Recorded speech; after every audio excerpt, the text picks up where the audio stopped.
আজকের ক্লাসে অংশগ্রহণ করার জন্য তোমাদের সকলকে আমার তরফ থেকে আরও একবার ধন্যবাদ জানাই। তোমরা সকলে দেখছো তোমাদের এই সকলের প্রিয় YouTube channel Sanskrit with Anujit. আজ আমাদের আলোচনার বিষয়, তোমরা যারা ক্লাস 12-এর থার্ড সেমিস্টারের স্টুডেন্টস রয়েছে এবং যাদের সংস্কৃত বিষয়টি রয়েছে, তাদের জন্য কিন্তু আজকের এই ক্লাসটি অত্যন্ত গুরুত্বপূর্ণ হতে চলেছে। আজ আমাদের আলোচনার বিষয় হচ্ছে ক্লাস 12-এর থার্ড সেমিস্টারের যে তোমাদের পৌরাণিক ও লৌকিক সংস্কৃত সাহিত্যের ইতিহাস রয়েছে, সেই পৌরাণিক ও লৌকিক সংস্কৃত সাহিত্যের ইতিহাসের মধ্যে কালিদাসের যে দুটি গুরুত্বপূর্ণ মহাকাব্য রয়েছে, যার নাম হচ্ছে রঘুবংশ ও কুমার সম্ভব, সেই রঘুবংশ এবং কুমার সম্ভবের বিষয়বস্তু নিয়ে আজ আমরা আলোচনা করব। তো এর আগের ভিডিওতে আমরা কিন্তু মহাকবি কালিদাসের বিক্রমবর্ষীয়ম নাটক নিয়ে আলোচনা করেছি। যারা এখনো পর্যন্ত সেই ভিডিওটি দেখে উঠতে পারোনি, তারা আমাদের চ্যানেলে গিয়ে সেই ভিডিওটি দেখে নিতে পারো, এবং তোমাদের যাতে আরও হেল্প হয় তার জন্য এই ভিডিওর শেষে এন্ড স্ক্রিনেও কিন্তু আমি সেই ভিডিওটি দিয়ে দেবো। এবং যারা অলরেডি আমাদের চ্যানেলটি সাবস্ক্রাইব করে রেখেছো তাদেরকে জানাই আরও একবার অসংখ্য ধন্যবাদ, এবং যারা এখনো পর্যন্ত আমাদের এই চ্যানেলটিকে সাবস্ক্রাইব করে ওঠার সুযোগ পাওনি, তারা অতি অবশ্যই সাবস্ক্রাইব বাটনটি প্রেস করে চ্যানেলটির পাশে থাকতে ভুলো না। সাবস্ক্রাইব করলে আমি একটু মোটিভেট হই, তোমরাও এই চ্যানেলের মাধ্যমে তোমাদের হেল্পফুল এবং এডুকেশন পারপাস ভিডিও সম্পূর্ণ বিনামূল্যে পেয়ে থাকো। তাহলে চলো দেরি না করে আমরা সরাসরি মূল টপিকের দিকে এগিয়ে যাই। দেখো কুমার সম্ভব কি বলছে, সংস্কৃত সাহিত্য জগৎকে কালিদাস দুটি মহাকাব্য উপহার দিয়েছেন, একটা হচ্ছে কুমার সম্ভব, একটা রঘুবংশ। কুমার সম্ভব কাব্যের সূত্রপাত হিমালয়ের ভাবগম্ভীর রূপবর্ণনায়, মানে কুমার সম্ভব কাব্যের সূত্রপাত ঘটেছে হিমালয়ের ভাবগম্ভীর রূপের বর্ণনা দিয়ে। গিরিরাজ নন্দিনী পার্বতী শিবের অর্ধাঙ্গিনী হবেন। নারদের এই আশীর্বাদে গিরিরাজ হিমালয় কন্যাকে পাঠালেন সমাধিমগ্ন দেবাদিদেবের পরিচর্যায়। গিরিরাজ নন্দিনী অর্থাৎ হিমালয় রাজের কন্যা, যার নাম হচ্ছে পার্বতী, শিবের অর্ধাঙ্গিনী হবেন। নারদের এই আশীর্বাদে গিরিরাজ হিমালয় তার কন্যা অর্থাৎ পার্বতীকে সমাধিমগ্ন দেবাদিদেবের অর্থাৎ শিবের পরিচর্যার জন্য কিন্তু পাঠালেন। এদিকে তারকাসুরের অত্যাচারে নিপীড়িত দেবগণকে ব্রহ্মা আশ্বস্ত করলেন এই বলে যে পার্বতী ও মহাদেবের পরিণয়ে তাদের যে কুমার জন্মগ্রহণ করবেন তিনিই হবেন তারকাসুরের নিহন্তা।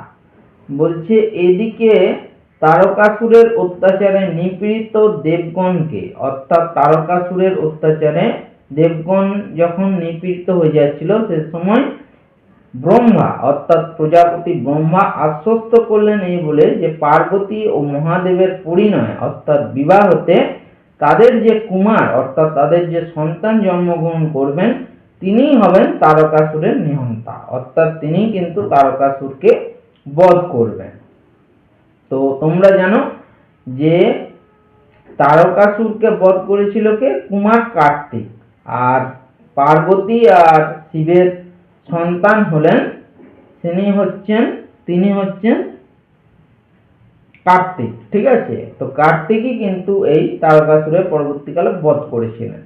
কালক্রমে দেখা গেল রূপের দ্বারা নয় তপস্যার দ্বারা পার্বতী তার হৃদয় দেবতার হৃদয়কে জয় করলেন। কল্যাণ ধর্ম দুটি হৃদয়কে এক সূত্রে গঠিত করল। মঙ্গল স্নাতা পার্বতী পরিণয় সূত্রে আবদ্ধ হলেন। মঙ্গল স্নাতা পার্বতী কিন্তু পরিণয় সূত্রে অর্থাৎ বিবাহ সূত্রে আবদ্ধ হলেন পরমেশ্বরের সঙ্গে অর্থাৎ শিবের সঙ্গে বা মহাদেবের সঙ্গে। তাদের মিলনে কুমার উৎপত্তির সম্ভাবনা সূচিত হলো। তাদের মিলনে কিন্তু কুমার কার্তিকের উৎপত্তির সূচনা হলো। এটাই হলো কুমার সম্ভবম মহাকাব্যের বিষয়বস্তু। তো এটাই হচ্ছে কুমার সম্ভবম মহাকাব্যের বিষয়বস্তু। খুবই সংক্ষেপে আছে, আমি তোমাদের যেমন সংক্ষেপে ছিল সেরকমই বুঝিয়ে দিলাম। পরবর্তীকালে কুমার কার্তিকই কিন্তু সেই তারকাসুরের বধ করেছিলেন। তো নেক্সট দেখো আমরা তোমাদের যে রঘুবংশ মহাকাব্যটি রয়েছে সেটা নিয়ে আমরা একটু সংক্ষেপে আলোচনা করছি। তো রঘুবংশ মহাকাব্যে যাওয়ার আগে তোমাদেরকে বলি, তোমাদের এই ক্লাসগুলি বুঝতে গিয়ে কারো কোনো জায়গায় যদি বুঝতে অসুবিধা হয় তাহলে ভিডিওর কমেন্ট বক্সে তোমরা একটি কমেন্ট করতে ভুলো না, তোমাদের জন্য কিন্তু ভিডিওর কমেন্ট বক্স ওপেন রয়েছে। তো রঘুবংশম মহাকাব্য কি বলছে দেখো। রঘুবংশম মহাকবি কালিদাসের অবিস্মরণীয় এক সৃষ্টি। আজন্ম শুদ্ধ রঘুরাজগণের ধর্মানুমোদিত কীর্তি কাহিনী এই মহাকাব্যে বর্ণিত হয়েছে। রঘুরাজ কে ছিলেন? রামচন্দ্র। তো রামচন্দ্রের ধর্মানুমোদিত কীর্তি কাহিনী এই মহাকাব্যে কিন্তু বর্ণিত হয়েছে। এই কাব্যটি কিন্তু 19টি সর্গে রচিত। সূর্যবংশের খ্যাত কীর্তির রাজা দিলীপ থেকে আরম্ভ করে অগ্নিবর্ণ পর্যন্ত রাজাদের মহত্বমণ্ডিত চরিত্রবৃত্ত কবি অর্থাৎ মহাকবি কালিদাস একের পর এক চিত্রিত করেছেন। মানে মহারাজ দিলীপ থেকে শুরু করে অগ্নিবর্ণ পর্যন্ত রাজাদের মহত্বমণ্ডিত চরিত্রবৃত্ত কবি কিন্তু একের পর এক চিত্রিত করেছেন। অপুত্রক রাজা দিলীপ কুলগুরু বশিষ্ঠের উপদেশে তার আশ্রমের কামধেনু নন্দিনীর সেবায় নিযুক্ত হন। নন্দিনীর বরে রাজা পুত্র লাভ করেন। পুত্রের নাম রঘু। রঘুর রাজ্যাভিষেক, দিগ্বিজয়, বিশ্বজিৎ যজ্ঞের অনুষ্ঠান, রঘুর পুত্র অজের জন্ম, অজ ইন্দুমতির পরিণয়, দশরথের সিংহাসন লাভ, দশরথের পুত্র লাভ, রাম সীতার পরিণয় অর্থাৎ বিবাহ, রামের রাজ্যাভিষেক, বনগমন, আবার রাবণ বধ, অযোধ্যায় প্রত্যাবর্তন, লোকপ্রবাদ হেতু, সীতা নির্বাসন, সীতার পুত্রপ্রীতি, কুশপুত্র অতিথির জন্ম, রাজ্যাভিষেক ইত্যাদি নানান ঘটনায় বর্ণিত এই মহাকাব্য। মানে অনেক রকম কাহিনী কিন্তু এই রঘুবংশ মহাকাব্যে রয়েছে। তো তোমাদের আমি খুবই সংক্ষেপে যেমন রয়েছে তোমাদের সিলেবাসে, সেই সিলেবাস অনুযায়ী তোমাদের আমি বুঝিয়ে দিলাম, জাস্ট এগুলো বুঝিয়ে রেখো। নেক্সট তোমাদের দেখো মেঘদূতম গীতিকাব্যটা রয়েছে।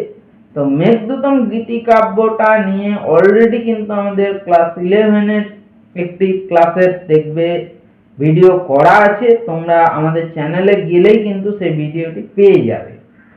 তো আর পুনরায় কিন্তু মেঘদূতম নিয়ে আমি ভিডিও করব না বা এই সম্বন্ধে কোনো ক্লাস আনবো না, যেহেতু আমাদের ভিডিওটি করা রয়েছে। তোমরা যদি সেই ভিডিওটা কেউ খুঁজে না পাও তাহলে তোমরা ভিডিওর কমেন্ট বক্সে এসে কমেন্ট করো, আমি তোমাদের জন্য এই ভিডিওর লিংক কিন্তু প্রোভাইড করে দেবো।